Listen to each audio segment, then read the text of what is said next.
Hello and welcome to your daily dose of news, where we bring you the top stories from around the world. In Nigeria's Zamfara state, tragedy has struck once again. Over 50 women and children were kidnapped by armed gunmen in a shocking raid on the village of Kakandawa.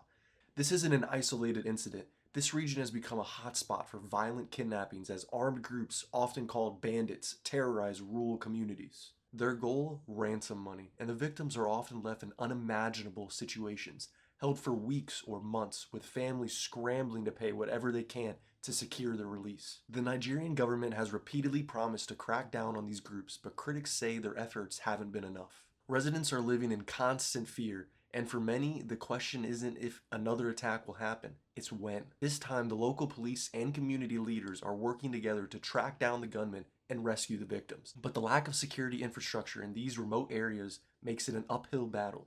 This is more than a local issue, it's a humanitarian crisis. Think about it. These are people, families, children, ripped from their homes. How do we stop this cycle of violence? Share your thoughts in the comments and keep these families in your prayers. They need all the support they can get. Hey everyone, we've got a major weather alert for you. The Northeast is bracing for what could be a dangerous flood situation. After last week's Arctic blast, temperatures are expected to skyrocket, 10 to 15 degrees above normal. And that means one thing: rapid snowmelt. Combine that with a forecast of heavy rain, and you've got the perfect recipe for flooding. Millions of people across cities like New York and Boston are under advisories from the National Weather Service. Low-lying areas and riverbanks are especially vulnerable. Think about it. You've got a feet of snow on the ground, then boom, warm rain melts it all at once. The runoff could overwhelm drainage systems, creating flash floods in urban areas. Officials are urging residents to prepare now, move valuables to higher ground, check your emergency kits, and keep an eye on weather updates. If you live in an area prone to flooding, be ready to evacuate at a moment's notice.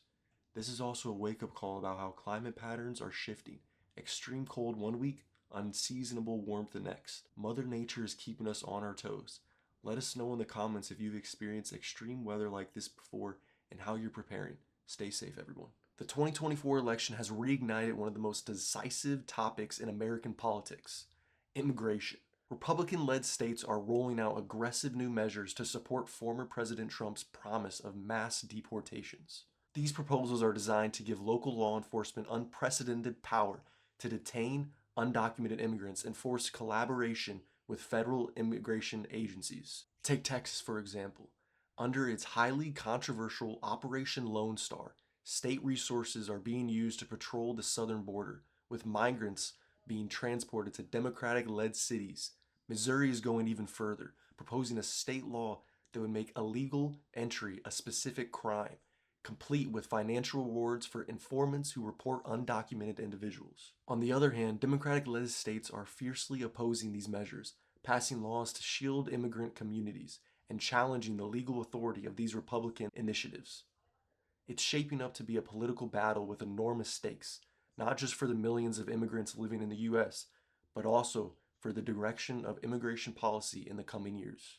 So what's your take? Are these measures a necessary step to secure borders and enforce laws, or do they cross the line into cruelty and overreach?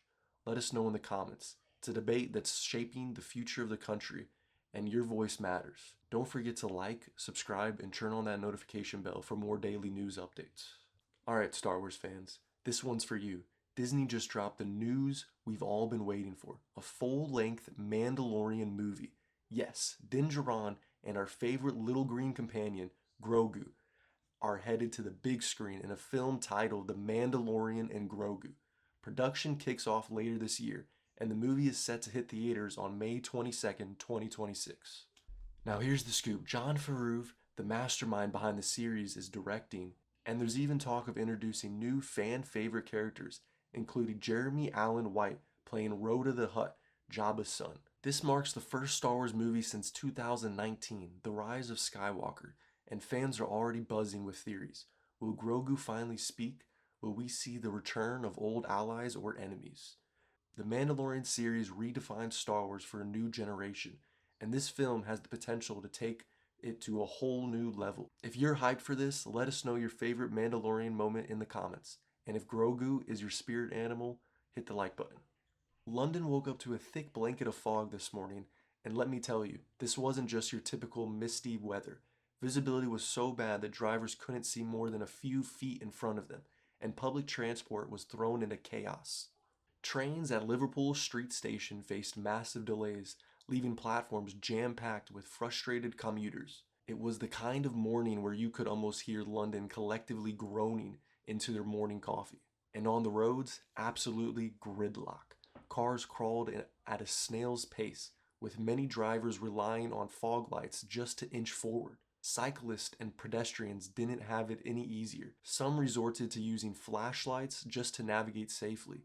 To top it all off, air quality took a hit. Health officials issued warnings as the fog exaggerated breathing issues, especially for those with asthma or other respiratory conditions.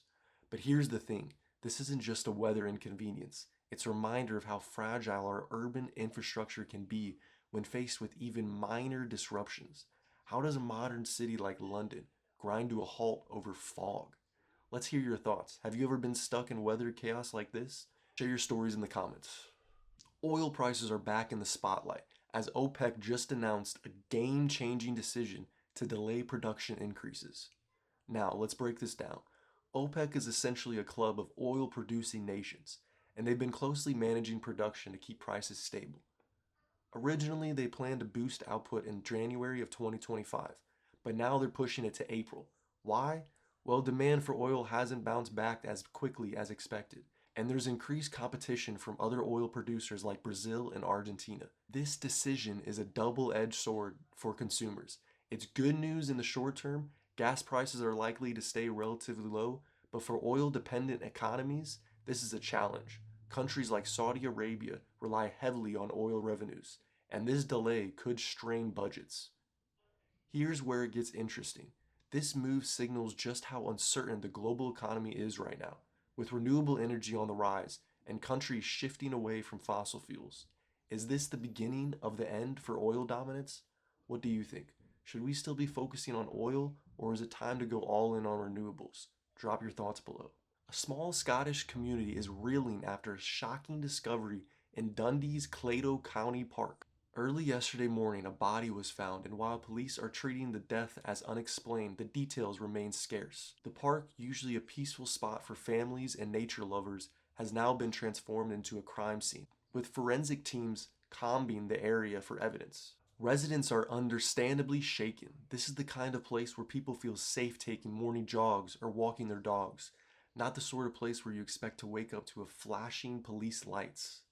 The park has been cornered off and the investigation is in full swing, but the lack of information is fueling speculation. Who was this person? Was this a tragic accident, or is there something more sinister at play? Incidents like this remind us of how vulnerable we are, even in the most familiar settings. As police work to uncover the truth, the community is left searching for answers and grappling with the unsettling reality that something like this could happen so close to home. If you're in Dundee and know the area, we'd love to hear how this news has impacted the community. Drop a comment below and let's discuss. Boxing legend Mike Tyson is back in the spotlight, but this time it's not for his knockout punches. It's for a $1.5 million lawsuit. Tyson is being accused of breaching a contract related to a high-profile cannabis deal. The lawsuit claims Tyson and his cannabis company, Tyson 2.0, failed to fulfill promotional obligations after entering into an agreement with a distribution partner. Here's the deal. The plaintiff alleges Tyson's team didn't deliver on promises for brand promotion and appearances, leaving their business struggling to meet sales expectations. And let's be real, when you attach the name Mike Tyson to a product, expectations are through the roof. His star power alone is a selling point, so a failure to deliver could be a major hit to the brand's credibility.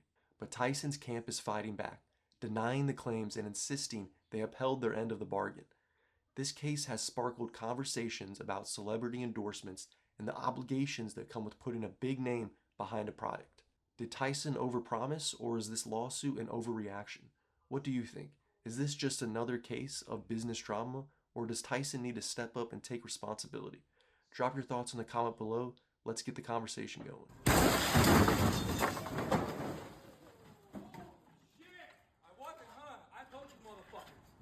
Whoa! Whoa, shit. Call the cops! That's it for today's daily news. Thank you for watching, and we'll see you tomorrow.